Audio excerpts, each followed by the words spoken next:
It was supposed to be a good day. Laura and I had just made the biggest decision of our lives. After 8 years together, we were finally ready to have a child. We talked about it for years, always saying someday. But that morning, for the first time, someday became real. She kissed me over coffee and said, "Let's do it. No more waiting." I'd never seen her smile like that, calm, sure, glowing. Like this was what she'd wanted all along. I couldn't stop smiling either. The idea of becoming a dad, of building something real with the woman I loved, felt like the start of everything good. That feeling lasted exactly 4 hours. Later that afternoon, I was in the garage working on my car. Nothing serious, just changing a worn belt. When I came back inside to clean up, I heard Laura and her best friend Megan talking in the kitchen. They didn't know I was home yet. I was about to say something when I caught a weird edge in Megan's voice. "So, what about Mark?" Just like that, I stopped cold. Mark Dalton, Laura's boss, older, smooth, the kind of man who fills a room without saying a word. I'd met him once at a medical charity dinner. He'd barely looked at me, but he looked at Laura like he knew something I didn't. I stayed quiet, hidden just around the corner. My gut told me to listen. Laura gave a soft little laugh, like she was talking about a harmless secret. I told him it's over. Dave and I are trying for a baby now. I don't want any more risk. I felt like the air got sucked out of the house. Megan lowered her voice. "Wait, you actually ended it?" "It wasn't serious," Laura said. "It was just fun. He was good to me, but it's done. It has to be." I couldn't move. Laura, the woman I loved, the woman who just told me she was ready to be a mother, had been having an affair. For months. With her boss. And now that we were trying for a baby, she figured it was a clean exit. No guilt. No consequences. To her, it was just closing a tab. I heard Megan laugh. "Well, he's not going to take that well." "He already knew it was temporary," Laura replied. "He has too much on the line anyway. If anyone found out he was sleeping with someone on his team during a research grant year, that could ruin everything." They both laughed again. Meanwhile, I was frozen in place, staring at the wall like it was a movie screen. I should have walked in. I should have confronted her right then and there. But I didn't. Not because I was scared, but because I realized something in that moment. This wasn't a stupid mistake. This was calculated. She kept it hidden. Clean. She ended it right before we started trying for a baby, so she could pretend like nothing ever happened. And Mark? He wasn't some reckless fling. He was a man who understood power, knew how to hide things. He had too much influence for me to go after without a plan. I walked upstairs without making a sound, washed the grease off my hands, looked at myself in the mirror and felt like I didn't recognize the man staring back. I was about to become a father, but I had no idea whose child it would be. That night, she curled up next to me like always, tracing circles on my chest, whispering about how excited she was to start this new chapter. I kissed her head and said everything she wanted to hear. And in my mind, I was already writing a new story. She just didn't know it yet. Neither did Mark. But they would. The next morning, I was out of the house before sunrise. Told Laura I had to prep for a client call. Maybe grab breakfast near the office. In reality, I just needed air. Space. I needed to think without hearing her voice or seeing that smile I now knew was fake.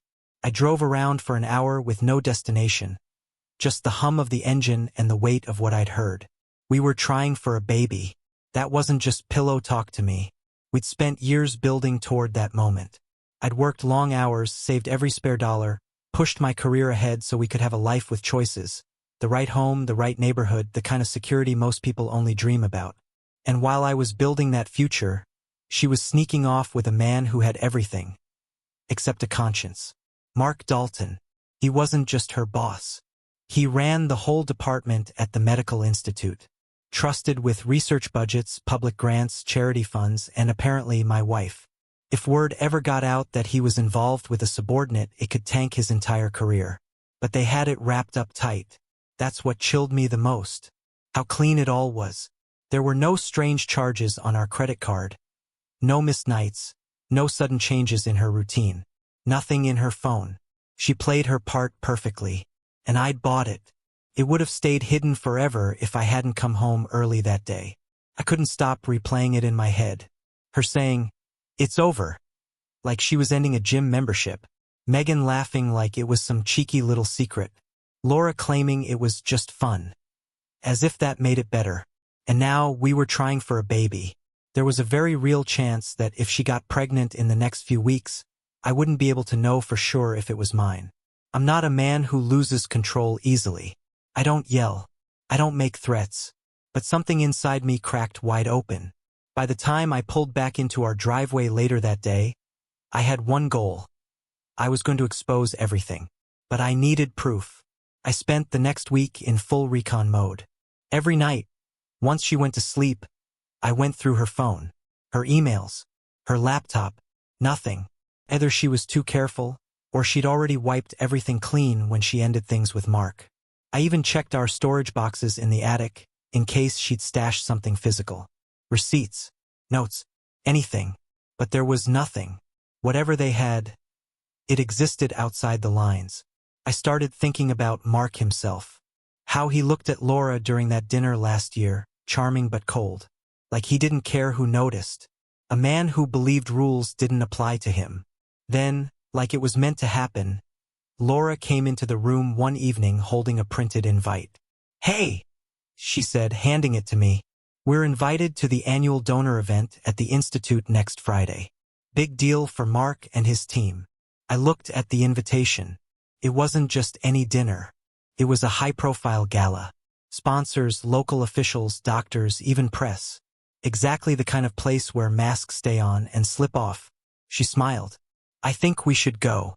It'll be nice to get out, you know? Celebrate this next chapter." I agreed without hesitation. And in that moment, I wasn't just her husband anymore. I was the man walking into the lion's den, waiting for someone to slip.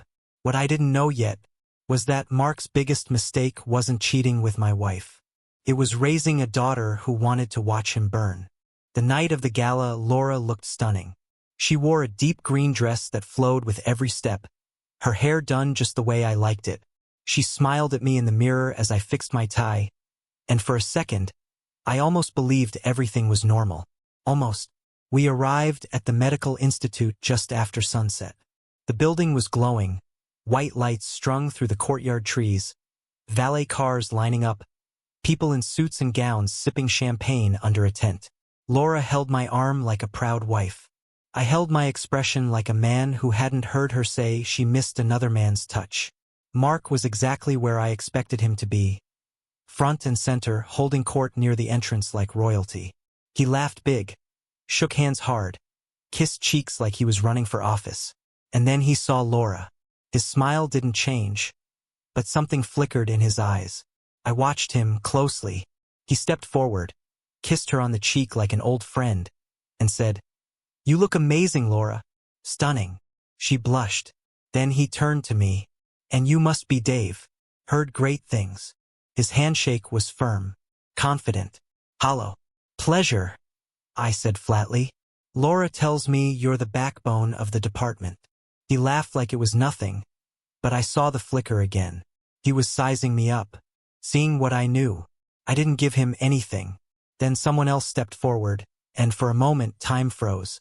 She couldn't have been more than 21, but she carried herself with presence. Long auburn hair, dark eyes that scanned people like she was studying them. She wore a sleek black dress, elegant but sharp. "Dave, this is Mark's daughter," Laura said. "Rachel." Rachel smiled, held out her hand, and said, "Nice to finally meet the man who's been hiding all this time." Her voice had a teasing edge, but there was something else behind it. Something deeper. I shook her hand. "Nice to meet you, Rachel." She leaned in slightly, her smile never fading. "Laura talks about you a lot, especially lately." Before I could respond, Laura jumped in and started chatting with another couple nearby, pulling Rachel with her. But Rachel looked back once more, a half-second glance over her shoulder. Not flirtatious, not polite, measured. That night I watched everything. Every look between Laura and Mark. Every subtle touch. Nothing obvious, but too familiar. Like they had lived in each other's orbit for too long to fake complete distance. Rachel was nearby most of the evening, sometimes with Mark, sometimes not. And every time our eyes met, I had the feeling she was watching everything too. Around halfway through the night, I stepped outside to the patio just to breathe. The lights were dimmer out there, the music quieter. A few guests were talking in hushed tones, but mostly it was empty. Then I heard heels behind me. Rachel. She stepped up beside me and leaned on the railing, looking out at the city lights beyond the lawn. "I don't usually like these events," she said casually. "Too much perfume. Too many secrets." I looked at her. "You seem good at reading people." She gave me a small smile.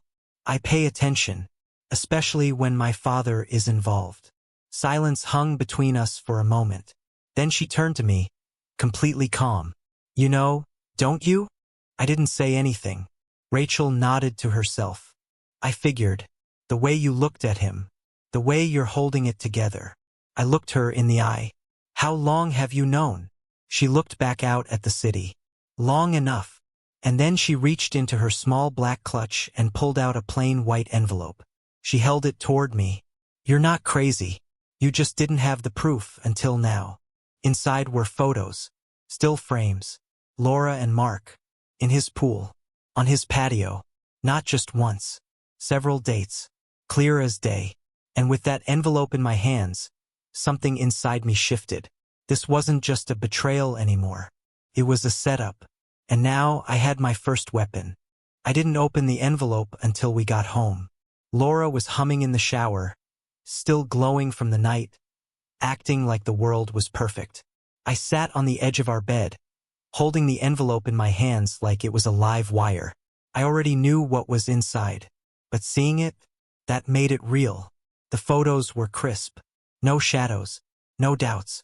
Laura and Mark, poolside, wrapped in each other like a scene out of a movie. Another set taken weeks later, same setting, different clothes, same story. On the back of each print, Rachel had written the dates in neat handwriting. She hadn't just stumbled onto this. She'd been collecting receipts. One image stopped me cold.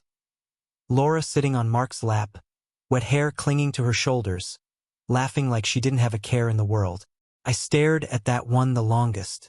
The next morning I reached out. Rachel met me at a coffee shop 2 towns over. No makeup, hoodie, jeans. No signs of the poised woman I'd met at the gala. She didn't waste time. "My dad has a pattern," she said. "He did this to my mom, over and over. She gave up everything for him, and when she got sick, he didn't even slow down." I nodded. "Why are you helping me?" She didn't blink. "Because you're not the only one who wants to see him fall. I've been waiting for a chance. And now, you're it." That's when she slid a USB drive across the table. "Security cameras at his house.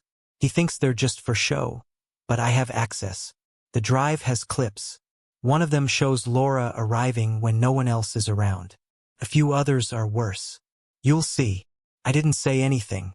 I didn't need to. "I also know how he moves money," she added. "Grant funds, consultant payments, fake vendors. He's sloppy, but powerful. Until someone forces the truth out." And just like that, we had a plan. Rachel would dig through his personal laptop, install a keylogger, and pull any financial documents that could prove corruption. I'd start cross-checking his consultant payments with research grants and licensing approvals. And Laura? She had no idea I was even suspicious. She thought she'd pulled it off, that the worst was behind her. That weekend, she came to me glowing with excitement, talking about a medical conference in Pittsburgh. One Mark had invited her to attend. "One last trip before we really settle down," she said. "I'll be back Sunday." I nodded. I told her I'd miss her. I kissed her like a man who still believed her. Then I watched her drive away with a suitcase and a lie. That night, I met Rachel again. We sat in front of my laptop for hours, breaking down documents and email backups she'd pulled from Mark's personal network.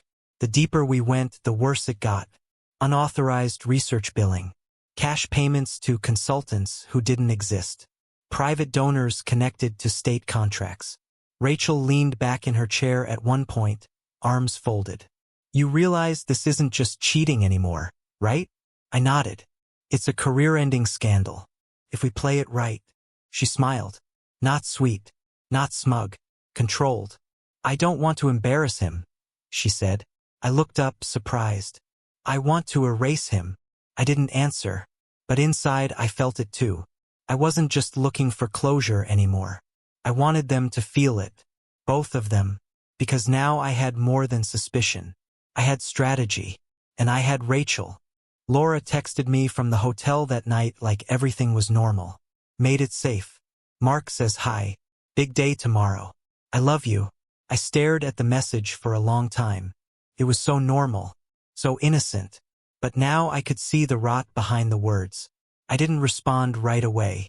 I waited an hour before texting back. Just a simple, glad you got there safe. Talk tomorrow. Rachel and I were already 10 steps ahead. By that point, she had full access to Mark's private accounts. She'd installed the keylogger, pulled a hard drive backup, and traced payment trails going back over a year. The man was arrogant. He'd never expected anyone to be watching from inside his own house. And Rachel? She wasn't just smart. She was surgical. She sat at my kitchen table, barefaced, hair tied back, typing like a machine. I'm telling you, he's been laundering money through these side projects. Fake clinical trials, ghost consulting fees, even kickbacks tied to licensing approvals. It's a web, but it's traceable. She scrolled through a spreadsheet and pointed to one name in a long list. This company doesn't exist. It's a shell. And it's where Laura's bonuses came from, I said, connecting the dots. Rachel nodded. He paid her off, or paid her to stay quiet. That hit me harder than I expected. The betrayal was bad enough, but to realize there may have been compensation for it, like she was just another transaction, turned my stomach. You still okay? Rachel asked, reading my face. I'm fine, I lied. She didn't push. We worked late into the night. At one point, Rachel got up to stretch and walked past the window. The soft light caught her hair just right. She was focused, angry, and beautiful in a way that wasn't about appearance, it was about purpose. She turned and caught me staring. What? Nothing, I said. Just, thanks. She smirked. We're not done yet. The next morning, she met with an agent from the Federal Bureau. A quiet contact I'd worked with before on a different case. We didn't show all our cards, not yet. Just enough to open the door. He listened, asked the right questions, promised discretion. It was happening. While Laura was sitting in hotel conference rooms and pretending to take notes, we were dismantling the foundation of everything she thought was untouchable. But even as the pieces moved into place, there was one thing I didn't expect. Something I never planned for. That afternoon, Rachel and I went out for lunch. Just something quick, a break from screens and data. And there, sitting at a corner table near the window, was Megan, Laura's best friend. The same Megan who laughed when my wife confessed the affair. She looked up, saw me, then saw Rachel. Her smile faded fast. I nodded at her, calm, polite, like we were strangers. But her face said everything. She knew.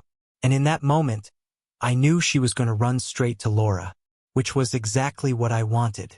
Megan left the restaurant in a hurry, barely touching her drink. Rachel watched her go, one eyebrow raised. Friend of the family? Something like that, I said, casually sipping my coffee. She's the one who laughed while Laura admitted the affair. I figured it was time she saw the other side. Rachel tilted her head. So that was intentional? Very. She smiled, a slow, knowing grin. You're colder than I thought. No, I said. Just done playing nice. We left a few minutes later. I dropped Rachel off, then drove home and waited. Not for Laura, for the fallout. It didn't take long. At 7:23 p.m., my phone lit up with her name. I let it ring. Then the text started. Can you please answer? What is going on? Megan just called me freaking out. You're with someone? While I'm out of town? Is this a joke, Dave? Tell me it's a joke. I turned off notifications and left the phone face down on the table. Let her sweat. She called twice more that night. I didn't answer. She left voicemails. Angry, panicked, confused. The next morning, she sent one last message before radio silence. We'll talk when I get home. That was fine by me. I had already met with my attorney. Papers were drafted. Served delivery scheduled for the following Tuesday, just after her return. All I needed to do now was wait. But the real show, that came the next day. Mark Dalton was arrested at his own institute, in front of staff, donors, and two very stunned reporters who just happened to be present. Rachel had tipped off the right people. They walked him out in handcuffs. No jacket. No explanation. Just a blur of camera flashes and a wave of gasps. Laura didn't even get a chance to unpack. I had the papers waiting for her the moment she stepped inside. Photos, the USB drive, and a single printed note. I know everything. I heard you. I saw it. And now so will everyone else. She dropped to the floor when she read it. Literally collapsed. I didn't say a word. She looked up at me like I'd stabbed her in the back. As if I was the one who betrayed her. I can explain. You already did, I said. I was just the one who listened. I left the room. I didn't yell. I didn't slam doors. I didn't need to. She knew it was over. But she didn't know what was coming next. The media didn't waste a second. By Monday morning, Mark Dalton's name was all over the local news. Doctor arrested in financial scandal. Grant fraud tied to research team. High-profile medical leader under federal investigation. But they didn't have the real story. Not yet. Laura stayed holed up in our bedroom. Her phone rang constantly. Friends, colleagues, her mother. I heard her voice crack more than once. Sometimes pleading. Sometimes furious.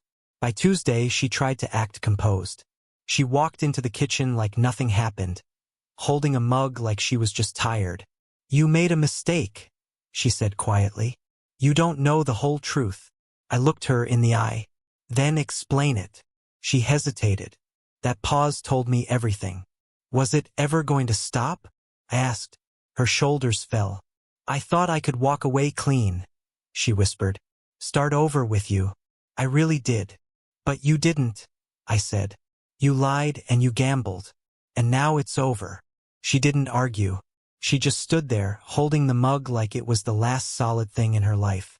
I never stopped loving you, she said. I didn't answer. Some things didn't need a response. That afternoon, the official statement came from the Federal Bureau. Mark was being charged with fraud, bribery, and falsifying research data. A federal case. He was denied bail. Rachel texted me a single word. Boom. 2 days later, I got a letter in the mail. Handwritten. Thick, expensive paper. It was from Linda Parker, Mark's second-in-command at the Institute. She apologized. She said she had no idea Laura was involved, but she'd suspected Mark of misconduct for months. She admired how I'd handled it. Quiet, clean, legal. You didn't stoop to their level, she wrote. You used the truth. That's rarer than people think. Inside the envelope was her business card and a handwritten note at the bottom. If you ever need anything, professional or personal, call me. Even in all the wreckage, there were still good people. Still honest ones. As for Laura, she signed the divorce papers without a fight. No begging. No bargaining. She just asked for one thing. When it's not so raw, would you meet with me? Just once. To talk. No tricks. I didn't promise anything. She left town a week later. Packed a single suitcase, told no one where she was going. I got the sense she wasn't planning to come back. But honestly, I didn't care anymore, because that chapter was over, and a new one was just beginning. After everything blew up, I expected the dust to settle. But it didn't. Not right away. The press didn't just swarm Mark. They started digging into everything. His donors, his past campaigns, even the people on his research team. They wanted scandal, and they were getting it by the truckload. A week after his arrest, 2 more women came forward. Former employees. Both said they'd been involved with him during research retreats over the years. One claimed she'd even been promised a grant bonus that never showed up. The other? She had a child, a boy 5 years old. You didn't need to be a forensic accountant to figure out what that meant. I stayed out of it. No interviews. No comments. I let the chaos unfold without me. Meanwhile, Rachel had gone quiet too. She stopped returning calls from the press, skipped her finals, and disappeared from campus just before graduation. When I asked where she went, she texted, "Somewhere peaceful. I'll call you soon." And honestly, I needed the quiet. For 10 days, I didn't do anything dramatic. No revenge speeches. No social media rants. I went to work, kept my head down, and let the storm move around me. I didn't need to throw punches. I'd already won. But then something unexpected happened. A letter showed up at my apartment, forwarded from the old house. It was handwritten, soft cursive on pale blue paper. No return address. It was from Laura's mom. She didn't defend her daughter. Not once. Instead, she wrote about how ashamed she was of what happened.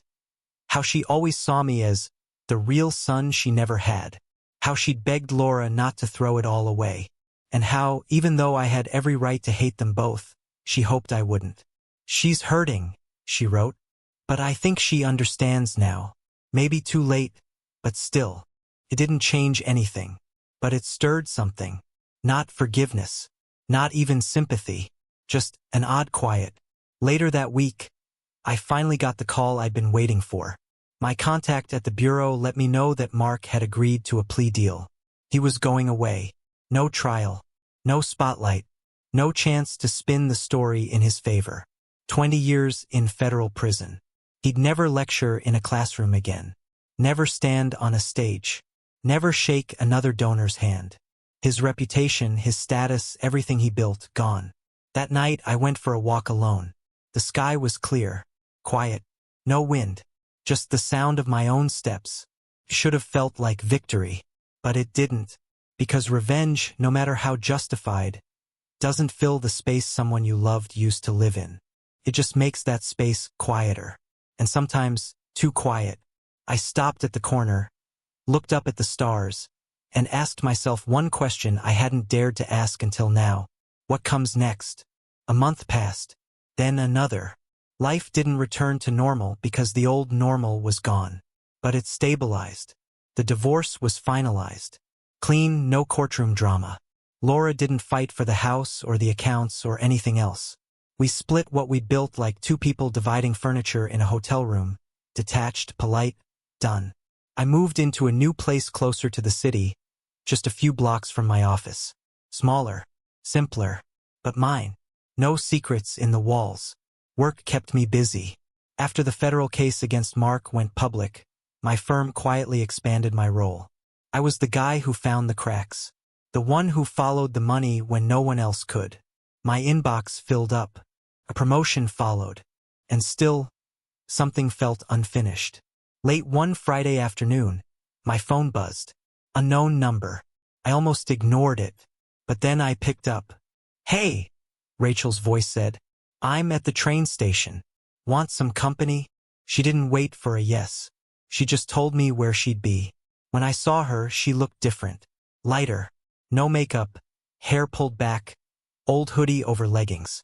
And yet, somehow, she looked more herself than ever before. We didn't talk much that night. Just walked through the city, grabbed food from a street vendor, and ended up sitting on a bench near the waterfront. "I didn't run away," she said, watching the water. "I just needed to disappear for a while." "You earned it," I said. She looked at me. "So did you." The wind picked up, and she pulled her sleeves over her hands.